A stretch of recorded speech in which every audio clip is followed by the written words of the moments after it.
Indo Pacific रणनीति हो भनेर अमेरिकन एम्बेसीले भनेको छ कि छैन? छ नि अमेरिकन एम्बेसीले इन्डो पेसिफिक रणनीति प्रतिवेदन छ, आधिकारिक प्रतिवेदन। आधिकारिक इन्डो पेसिफिक रणनीति भनेको के हो?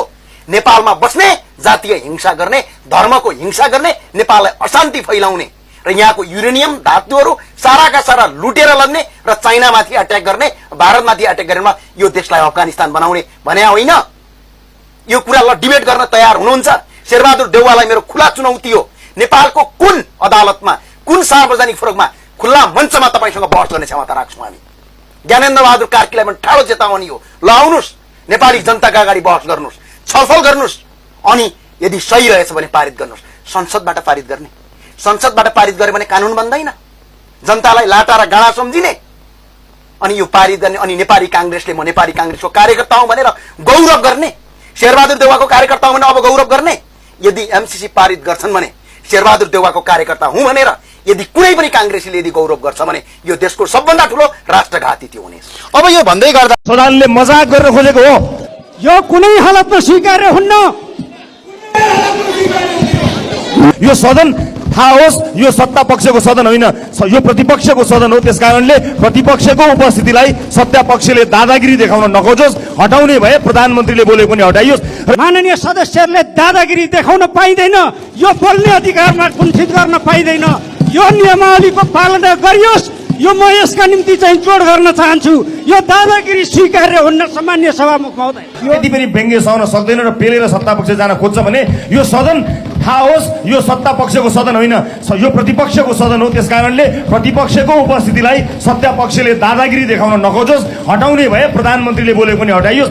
त्यो अधिकार कसैलाई पनि दिएको छैन, अनि मन परि बोल्न पाइन्छ।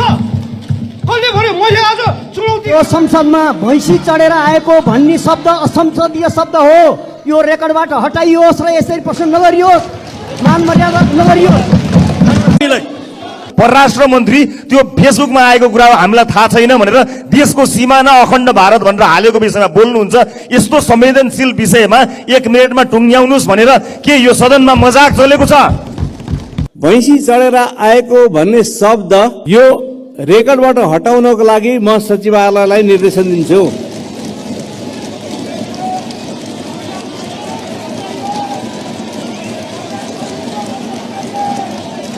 प्रधानमन्त्रीका कारणले, मन्त्री परिषदको निर्णयका कारणले यो अदालत पुग्यो र यसले गर्दा त्यो अधिकार अब हनन भएको छ। त्यसकारणले दोष हामीले होइन, जसले पाउनुपर्ने नागरिकको पक्षमा बोल्न खोजेका छौँ, संसदमा ल्याएर प्रक्रिया पूरा गरेर गर्न खोजेका छौँ। त्यसका लागि यसको दोषी प्रधानमन्त्री हुनुहुन्छ। तपाईँ व्यक्ति होइन, यो राष्ट्रको कार्यकारी प्रमुख हो। तपाईको प्रत्येक इज्जतसँग यो मुलुकको इज्जत जोडिएको हुन्छ, यो राष्ट्रको सम्मान जोडिएको हुन्छ। तपाईले गरेका भारतमा गएका गतिविधिले यो देशको शिर निहुरिएको छ, यसको जवाब फेरि तपाईले दिनुपर्छ। हस्, धन्यवाद। बङ्गलादेशसँग हामी जोडिन खोजेको होइन, समुद्रसँग सम्म जोडिने हाम्रो अधिकारको कुरा हो। त्यो सट्टापट्टाको विषय होइन र त्यो निगाहको विषय पनि होइन भन्ने। 2-2 नदी त्यहाँ बुझाएर पनि आउने काम भयो, र जिम्मा लगाएर आउने काम भयो। यस्तो सिङ्गो राष्ट्र। माननीय सदस्य रवि लामी छानेलाई मैले समय दिन्छु। ल के कुरा राख्नुहोस्। सम्मानीय सभामुख महोदय, स्वयं प्रधानमन्त्रीले रोस्ट्रममा उभिएर भनिएको शब्दलाई स्वयं प्रधानमन्त्रीले भन्दा केही नहुने दृष्टान्त स्वरूप हाम्रा माननीयले भन्दा त्यो संसदको रेकर्डबाट हटाउने भए ठिक छ, हटाउँ। यो हटाउने हो भने स्वयं प्रधानमन्त्री आफैले भनिसकेपछि भनिएको हुनाले प्रधानमन्त्रीले भनेको त्यो शब्द पनि हटाउँ, हामीलाई केही आपत्ति छैन। तर दृष्टान्त स्वरूप भनेको कुरा सत्ता पक्षले यदि व्यङ्ग्य नै हो भने पनि त्यति पनि व्यङ्ग्य सहन सक्दैन र पेलेर सत्ता पक्ष जान खोज्छ भने यो सदन थाहा होस्, यो सत्ता पक्षको सदन होइन, यो प्रतिपक्षको सदन हो। त्यसकारणले प्रतिपक्षको उपस्थितिलाई सत्ता पक्षले दादागिरी देखाउन नखोजोस्, हटाउने भए प्रधानमन्त्रीले बोलेको पनि हटाइयोस्। र यस्तो संवेदनशील विषयमा सभामुख महोदय 30 सेकेन्ड 1 मिनेटको समय दिएर यो सदनले मजाक गर्न खोजेको हो। राष्ट्रिय हितका विषयमा कुराकानी भइरहेको छ, प्रधानमन्त्रीको भ्रमणका बारेमा कुराकानी भइरहेको छ। परराष्ट्र मन्त्री त्यो फेसबुकमा आएको कुरा हामीलाई थाहा छैन भनेर देशको सिमाना अखण्ड भारत भनेर हालेको विषयमा बोल्नुहुन्छ। यस्तो संवेदनशील विषयमा 1 मिनेटमा टुङ्ग्याउनुहोस् भनेर के यो सदनमा मजाक चलेको छ? र हामीले यति संवेदनशील विषयहरू उठाइरहेका छौँ, यो सदनमा ल्याइदिएको भए आज गएर त्यहाँ अड्किँदैन थियो। कयौँ मान्छेहरू पीडित भए, ती पीडित भएका मान्छेहरूको आवाज उठाउने चाहिँ पीडक नागरिकता दिन नचाहने यही विषय हामीले यही सदनमा आएर कुरा गर्न पाएको भए आज सदन त्यो गएर न्यायालयमा अड्किने थिएन। त्यसको जवाब मागिरहेका थियौँ। यी सबै दृष्टान्तहरू हामी रहँदा उपलब्धिको कुराकानी गर्दा प्रधानमन्त्री स्वयंले भनेको शब्दावलीलाई लिएर दृष्टान्त दिइरहँदा यदि त्यो शब्दावली हटाउने हो भने सभामुख महोदय प्रधानमन्त्री स्वयंले बोल्नुभएको कुरा पनि हटाऊ, हामीलाई मान। तर आज हामी नागरिकलाई एउटा नागरिकलाई बाध्यता पारिएको छ कि आफ्नो नागरिकता त्यागेर 50-50 लाख रुपियाँ तिरेर शरणार्थी बन्न बाध्य पार्ने यी दलहरू अझ अहिले तिनीहरूलाई उल्टो कारबाही गर्नुपर्छ भन्ने जो संलग्न छन् तिनलाई कारबाही गरियोस् र यसरी भुटानी शरणार्थी भएका व्यक्तिहरूमाथि होइन जसले शरणार्थी बनाउन बाध्य पार्यो तिनीहरूलाई कारबाही होस्। हस्, धन्यवाद। सम्माननीय सभामुख महोदय र माननीय सदस्यज्यूहरू, आज हामी संसदमा उपस्थित भएका छौँ। यो बहुदलीय व्यवस्थाको 34 वर्ष भयो। तर एउटा कुरा कसम खाएर भनौँ न, यो देश विकास हुनुको सट्टा विनाश हुँदै हुँदै हुँदै गइरहेको छ। व्यवस्था चाहिँ मुलुकका लागि चाहिने हो, व्यवस्थाका लागि मुलुक होइन। त्यो भए हुनाले सम्माननीय सभामुख महोदय, 34 वर्षको इतिहासमा यदि यो देश बनाउने सर्वोच्च थलो कोही हो भने नेपालीहरूको भविष्य उज्जवल बनाउने, नेपाल र नेपालीको भविष्य उज्जवल बनाउने यदि थलो कोही हो भने यो संसद हो। तर आज यही संसद विडम्बनाका साथ भन्नुपर्छ 34 वर्षको इतिहासमा विकासभन्दा पनि सत्ता र कुर्सीको पदका लागि यो सदन प्रयोग भयो र आज मुलुक धराशयी भएको छ। अहिले मात्रै विदेशमा मात्रै 80 लाखभन्दा बढी युवाहरू विदेश जान बाध्य छन्। अझ हामी खोक्रा भाषण ठोकिरहेका छौँ, टेबल ठट्टाइरहेका छौँ, यो व्यवस्था ठिक हो भनेर जनतालाई भ्रमित गरिरहेका छौँ। यो कहिलेसम्म? सम्माननीय सभामुख महोदय, लेखा परीक्षण गर्यो अहिले भर्खरै मात्र महालेखा परीक्षकले 71 खर्ब 38 अर्ब 17 करोडको लेखा परीक्षण गरिरहँदा 5 खर्ब 87 अर्ब 33 करोडको बेरुजो भयो। यो अघिल्लो वर्षको तुलनामा 21.45% बढियो। यो बेरुजो भनेको एक प्रकारको भ्रष्टाचार हो। यसको आजसम्म निराकरण गर्न सकिएको छैन। सरकारी खर्च मात्रै यो 8 महिनामा 9 खर्ब 43 अर्ब 5 करोड 16 लाख रुपियाँ भइरहँदाखेरि हाम्रो आम्दानी 6 खर्ब 83 अर्ब 80 करोड 59 लाख रुपियाँ छ। अहिले वैदेशिक ऋण मात्रै 20 खर्ब 80 अर्ब रुपियाँ छ। विदेशमा रोजगारी जाने यो वर्ष मात्रै 6,30,097 जनाले विदेशमा जाने रोजगारीका लागि आवेदन दिएका छन्। यो 8 महिनामा मात्रै 9 खर्ब 93 अर्बको व्यापार घाटा छ। यो इतिहासमै नेपालको इतिहासमा सबभन्दा बढी व्यापार घाटा हो। वैदेशिक रोजगारमा जाने मान्छेहरू 10,839 जनाले मृत्युवरण गरेका छन्। उहाँहरूको ज्यान अकालमा गएको छ। यहाँ गृहयुद्धभन्दा बढी वैदेशिक रोजगारमा गएर मान्छे मारिएका छन्। हाम्रो छिमेकी राष्ट्र भुटान भ्रष्टाचारको सूचाङ्कमा 100मा 68 अङ्क ल्याएर 25औं स्थानमा छ भने हाम्रो राष्ट्र मुलुक 34 अङ्क ल्याएर 110औं स्थानमा छ। प्रदेशका नाममा 15 खर्ब 99 अर्ब 46 करोड 58 लाख रुपियाँ खर्च गरेका छौँ। सर्वोच्च अदालतमा आज पनि 29,000 मुद्दा फैसला हुन बाँकी छन्। झन्डै संयुक्त राज्य बेलायतमा 20 लाख रुपियाँमा 1% पनि कर लाग्दैन। नेपालमा 20 लाख रुपियाँमा आयकरमा तपाईको 30% कर लाग्छ। जनताले सुविधा केही पाउँदैन। त्यही भएर सम्माननीय सभामुख महोदय, म अनुरोध र अपिल गर्न चाहन्छौँ, प्रदेशलाई खारेज गरौँ। सांसदको संख्या 165 जनाबाट 105 जना प्रत्यक्ष बनाऊ। यहाँ 275 सांसदको आवश्यक छैन। 884 लाई घटाउँ। आज खेलाडीहरू 884 जना सांसदको 1 जना सांसद बराबर 3,000 रुपियाँ यदि खेलाडीलाई दिने हो भने अहिले 26,52,000 रुपियाँ खेलाडीले पाउँछन्। आजबाट म घोषणा गर्न चाहन्छु, मेरो महिनाको प्रत्येक महिनाको 3,000 तलब, हरेक महिनाको 3,000 तलब चाहिँ खेलाडीलाई म आजबाट खर्च गर्न चाहन्छु। हस्, धन्यवाद। 1 मिनट मात्र सभामुख महोदय, म जम्मा 1 मिनट मात्र समय लाग्यो। आज कर्मचारीहरू, सुरक्षाकर्मी सुरक्षित छैनन्। आज यहाँ सुरक्षाकर्मीहरू कहिले तपाईँको 16 वर्षीय अवधि कटलाएर आज दुबईमा गएर सेक्युरिटी गार्डको काम गरौँला भन्छन्। कलाकारहरू आज कलाकारहरू मरिसकेपछि आफ्नो लासलाई जलाउनका लागि भिख मागिरहेका छन्। आज मात्रै तपाईँको खेलाडीहरू नेपालभन्दा खाडीमा आफ्नो भविष्य देखिरहेका छन्। अझै यही व्यवस्था ठिक, यही कानुन ठिक हो भनेपछि अतिरिक्त जिम्मेवारी दिनुहुने श्रद्धेय चितवन र तनहुका आम मतदाताहरूलाई धन्यवाद दिन चाहन्छु। सम्माननीय सभामुख महोदय, माननीय अर्थमन्त्रीले विगतका वर्षहरूमा जस्तै गरिनेछले भरिएको तात्विक रूपमा विगतका वर्षहरूको भन्दा फरक नरहेको विनियोजन विधेयक 2080 का प्राथमिकता तथा सिद्धान्तहरू प्रस्तुत गर्नुभएको छ। विगत केही वर्षका यिनै दस्तावेज लिएर केही वाक्य र शब्दहरूको हेरफेर गरी प्रस्तुत गरिने नियमित कर्मकाण्डी दस्तावेजकै रूपमा यो आएको हामीले ठानेका छौँ। अहिले अर्थतन्त्र असाधारण अवस्थामा छ। नाकाबन्दी भएको 72-73, कोभिडको सुरुवात भएको 77 र सशस्त्र द्वन्द्वको उत्कर्ष, दरबार हत्याकाण्ड लगायतले असर गरेको 58-59लाई छोड्ने हो भने यस वर्षको आर्थिक वृद्धि दर विगत 3 दशकै सबैभन्दा कम हुने देखिएको छ। त्यसमाथि सरकारको प्रक्षेपण गर्ने क्षमता यति कमजोर देखियो कि 8% आर्थिक वृद्धि दर हुन्छ भनिएकोमा 2% पनि नहुने देखियो। देशको अर्थतन्त्र कता गइरहेको छ यसको आकलन गर्ने, प्रक्षेपण गर्ने हाम्रो क्षमता समेत कमजोर देखिएको छ। यस आर्थिक वर्षको 8 महिनामा गत वर्षभन्दा कम राजस्व सङ्कलन भएको छ। विगत 5 दशकमै राजस्व सङ्कलन पहिलो पटक गत वर्षको भन्दा कम हुने जोखिम देखिएको छ। आर्थिक वर्ष सकिन 2 महिना बाँकी हुँदा सरकारले राखेको लक्ष्यको 51% मात्र राजस्व सङ्कलन भएको देखिन्छ। यस्तो असाधारण अवस्थामा पुगेको अर्थतन्त्रलाई ट्र्याकमा ल्याउन र आम सर्वसाधारणलाई राहत दिन सधैँको जस्तो कर्मकाण्डी योजनाले के होला? सधैँ एउटै कुरा गर्ने, नतिजा चाहिँ अलग अपेक्षा गर्ने हाम्रो बानी हो कि जनतालाई झुक्क्याउने खेल? आशाका पुलिन्दा पस्किने हो कि व्यावहारिक र समाधानमुखी नीति अङ्गीकार गर्ने?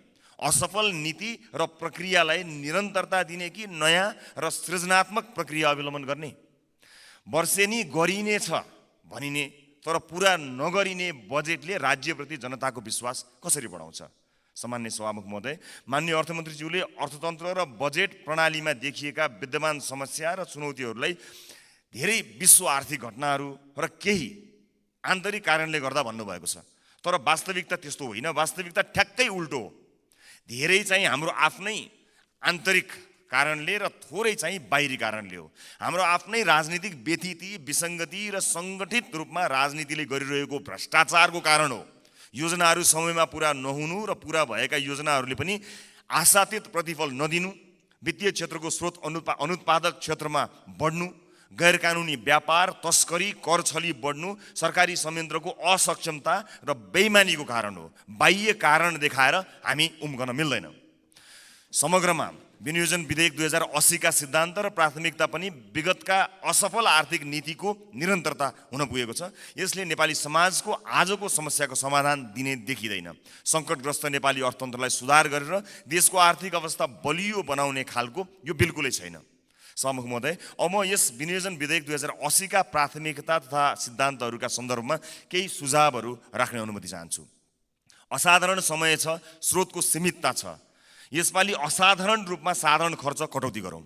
बजेटमा गर्छौँ भनेका कुरा गरेरै छाड्ने, यदि हुन सकेन भने कसका कारण हुन सकेन, सचिव, विभागीय प्रमुख, मन्त्री, प्रधानमन्त्री, सांसदलाई जवाफदेही बनाऊ। क्रियाकलाप होइन, नतिजाको आधारमा कार्य सम्पादन मूल्याङ्कन गरौँ। सार्वजनिक सेवा प्रवाहमा सूचना प्रविधिको व्यापक प्रयोग गरौँ। सामान्य दर्ता, स्वीकृति, भुक्तानी आदि पूर्ण रूपमा स्वचालित र प्रविधिको माध्यमबाट गर्न सकेका सबै प्रवाह चुस्त दुरुस्त हुन्छ र भ्रष्टाचार पनि कम हुन्छ। ई गभर्नेन्सलाई राष्ट्रिय प्राथमिकताको योजना बनाई यसलाई अगाडि बढाउँ। विदेशी लगानी भित्र्याउन हामी छिमेकी मुलुकसँग प्रतिस्पर्धा गर्नुपर्ने अवस्था छ। कुनै पनि विदेशी लगानीकर्तालाई नेपालमा आएर व्यवसाय सुरु गर्न अत्यन्त झन्झटिलो छ। दर्ता गर्न 6 महिनादेखि वर्ष दिन लाग्ने अवस्था छ। व्यवसाय सुरु भइसकेपछि पनि सञ्चालनका क्रममा मुनाफा फिर्ता लैजाने कुरामा, प्राविधिक आयात गर्ने कुरामा धेरै कठिनाइ छन्। मुलुकमा नै राम्रो गरिरहेका विदेशी लगानी भएका कम्पनीहरूले समेत थप लगानी नगरेको अवस्था छ। यसलाई सुदृढीकरण गर्नुपर्छ। त्यसैले मात्र मुलुकमा उद्यमशीलता प्रोत्साहन गर्छ र थप पुँजीलाई आकर्षित गर्नका साथै पुँजी पलायन रोक्छ। त्यस्तै सरकारले गर्ने भनेको ऐन कानुन तर्जुमा र संशोधन, लगानी सम्बन्धी ऐन, गैर आवासीय नेपाली सम्बन्धी ऐन आदिका कुरा अर्थमन्त्रीज्यूले राख्नु भएको छ। यी 3 महिनाभित्र सरकारले संसदमा पेश गरोस्। आगामी आर्थिक वर्षको पहिलो त्रैमासमा यी जरुरी ऐन कानुन निर्माण हो। फरक तरिकाले सके सभामुख महोदय, 1 मिनट पनि लगाउँदिन। फरक तरिकाले काम गर्न सकिएन भने फरक नतिजा आउँदैन।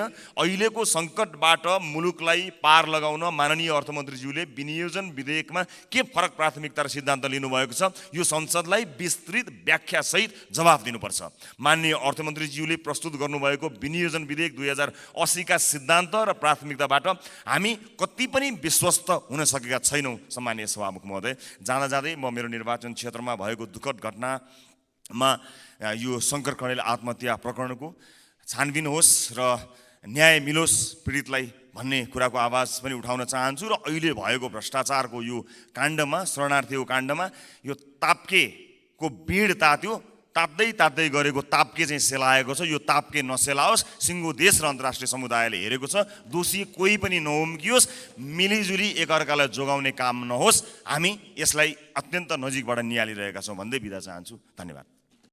सबभन्दा पहिले यो उपनिर्वाचन मार्फत विजयी भएर आउनुभएका प्रतिनिधि सभाका सदस्यहरू, राष्ट्रिय स्वतन्त्र पार्टीका सभापति रवि लामिछाने लगायत नवनिर्वाचित साथीहरूलाई बधाई तथा शुभकामना व्यक्त गर्न चाहन्छु। सभामुख महोदय, अहिले अर्थतन्त्रको बारेमा धेरै समीक्षाहरू भयो कि सरकारले निर्माण व्यवसायीहरूलाई मात्रै 80 अरब भुक्तानी दिन बाँकी छ। राजस्वले चालु खर्च समेत धान्न सकेको छैन। यस्तो बेला अस्वाभाविक ढङ्गको र महँगो राष्ट्रपतिको वैदेशिक उपचार यात्रा र अयोग्य लडाकुहरूलाई जुन रकम वितरणको तयारी गरिराखिएको छ, सत्ता दुरुपयोगको चरम नमुना हो र यस्तो काम रोकिनु पर्दछ। अयोग्य लडाकुहरूलाई स्वास्थ्य उपचारमा सुविधा दिनुहोस्, सिप दिनुहोस्, रोजगारी दिनुहोस्, तर यस प्रकारको सत्ताको दुरुपयोग नगरौँ भन्ने कुरा म आग्रह गर्न चाहन्छु। स्वास्थ्य उपचारमा पनि अब एउटा नीति बनाउनु पर्यो। म स्वयं कोभिडको बेला असाध्यै बिमारी भएँ। अघिल्लो पटक संसदमा थिएँ त्यस बेला, तर मैले 1 रुपियाँ पनि उपचार खर्च लिइनँ। त्यति मात्र होइन, द्वन्द्वको बेला ठुलो क्षति गुमाउने मान्छेमध्ये म एक हुँ। मैले त्यस बेलाको कुनै पनि सरकारबाट क्षतिपूर्ति मागिनँ र लिइनँ। र आज एउटा जिम्मेवार पार्टीको अध्यक्षको हिसाबले यहाँ सार्वजनिक रूपमा प्रतिबद्धता पनि व्यक्त गर्न चाहन्छु। भविष्यमा पनि आम नागरिकले भन्दा फरक कुनै पनि स्वास्थ्य उपचारको सुविधा सरकारबाट लिने छैन र कुनै पनि प्रकारको विदेश उपचार यात्रा यहाँको डाक्टरहरूले मैले सकिनँ, हामीले सक्दैनौँ, यहाँको प्रविधिले सक्दैन, यहाँका डाक्टरहरूले सक्दैनन् नभनेसम्म विदेश उपचार यात्रा पनि गर्ने छैन भन्ने आफ्नो प्रतिबद्धता पनि व्यक्त गर्न चाहन्छु। सभामुख महोदय, मैले यो सदनमा केही दिनदेखि एउटा विषय अर्को उठाउन खोजिराखेको थिएँ कि देशमा बौद्धिकता पलायनको अवस्था यस्तो भयानक छ कि एक दिन म सिमराबाट काठमाडौँ आउँदै थिएँ, प्लेनमा एउटा नवयुवकलाई भेटेँ। उसले आफू इन्जिनियर भएको बतायो र उसले भन्यो कि उसको ब्याचमा 90 जना हाराहारी इन्जिनियरहरूले पास गरेका थिए, तर अहिले देशमा उसको ब्याचका मुस्किलले मान्यज्यू भनाइले अलि छट्याउनुहुन्छ, मुस्किलले 15 जना पनि छैनन्, सबै विदेश गइसके। र अहिले यस्तो अवस्थामा यो बौद्धिकता पलायन रोक्नुपर्ने ठाउँमा अहिले एमडी र एमएसको परीक्षामा उत्तीर्ण भएका, जुन रोल क्रममा भएका मानिसहरूलाई रोल क्रम उल्लङ्घन गरेर चिकित्सा शिक्षा आयोगले भनौँ न 500 नम्बरमा भएकोले छात्रवृत्ति नपाउने, भर्ना नपाउने, तर 1200 नम्बरमा भएकोले छात्रवृत्ति पाउने, भर्ना पाउने र रोजेको अस्पतालमा भर्ना पाउने यो काम भइराखेको छ। यो अत्यन्तै निन्दनीय काम छ कि 4 महिनादेखि 1056 चिकित्सकहरूको सेवाबाट सेवाग्राहीहरू वञ्चित भइराखेका छन्। यसतर्फ सरकारको ध्यान जाओस् भन्ने आग्रह गर्न चाहन्छु। धन्यवाद।